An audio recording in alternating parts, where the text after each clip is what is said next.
ایک ایشو نے جس نے گرپ کیا ہوا ہے قوم کو اس وقت وہ ہوا ہے جو اسلام آباد ہائی کورٹ میں ہوا، جب پنجاب سے 15 نمبر کی سینیورٹی لسٹ کے سردار سرفراز ڈوگر صاحب کو اسلام آباد ہائی کورٹ ٹرانسفر کیا گیا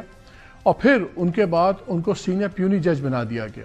اور قیاس یہ ہے کہ شاید جب موجودہ چیف جسٹس اسلام آباد ہائی کورٹ عامر فاروق صاحب کی ایکسپیکٹڈ ایلیویشن ہے سپریم کورٹ میں، تو اگلے چیف جسٹس بھی شاید اسی لیے بن جائیں گے بیکاز یہ سینئر ترین جج ہیں۔ ان کے آنے سے پہلے ہی اسلام آباد ہائی کورٹ کے 5 ججز نے ایک خط لکھا چیف جسٹس آف پاکستان کو، جس میں انہوں نے کہا کہ جی آپ نہ لائیں، یہ نہ کریں، لیکن آئین میں اور قانون میں بالکل کوئی قطغن نہیں ہے ججز کے ٹرانسفر کی۔ اب ان کے آنے کے بعد جب سارا سینیورٹی آرڈر تہس نہس ہو گیا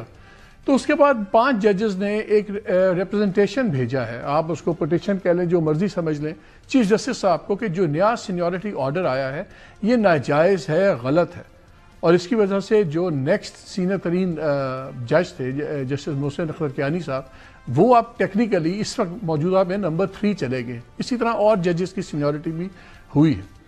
اب اس میں بڑی بحث چھڑ گئی ہے۔ بہت سے لوگوں کا خیال ہے کہ اسلام آباد ہائی کورٹ کو کنٹرول کیا جا رہا ہے۔ کیوں اسلام آباد ہائی کورٹ پہ اتنی بحث ہو رہی ہے؟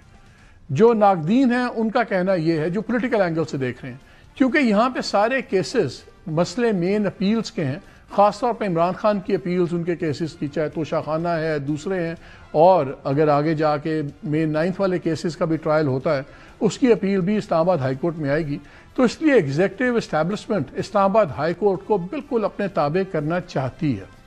کیا یہ حقیقت ہے؟ غلط ہے؟ اور اس کے بعد کہ کیا فرق پڑے گا جو حیت بدل گئی ہے اسلام آباد ہائی کورٹ کی، اس کا کیا بنے گا ان پولیٹیکل کیسز کے اوپر اور دوسرے کیسز کے اوپر؟ یہ ایک بہت بڑا ایشو ہے۔ دوسری طرف ایک اور بھی ایشو بن رہا ہے کہ جی 26ویں آئینی امینڈمنٹ جو آئی ہے اس کے بعد اس کو چیلنج بھی کیا ہوا ہے سپریم کورٹ نے، لیکن اب جوڈیشل کمیشن کا جو ہے اجلاس وہ 10 فروری کو ہے اور اس میں 8 نئے ججز کو لانے کی بات ہو رہی ہے۔ اس پر بھی اعتراض ہے، وکلا کا بھی، سیکشن آف وکلا کا میں کہوں گا، بیکاز بارز انفارچونیٹلی بہت زیادہ بٹی ہوئی ہیں تمام معاملوں میں پاکستان کی، اور وہ پولیٹیکل لائنز پہ بٹی ہوئی ہیں، وہ کوئی لیگل لائنز کی بات کرتی ہیں لیکن آپ کو نظر آ جاتا ہے کون سی بار کدھر جائے گی، اور لگ یہ رہا ہے کہ ہر بار جو ہے وہ کسی نہ کسی پولیٹیکل پارٹی کے ساتھ جڑی ہوئی ہے، اور اس کی بیسس پہ ان کے لیگل آرگومنٹس ہم سامنے دیکھتے ہیں۔ یہ بڑے افسوس کی بات ہے اینی وے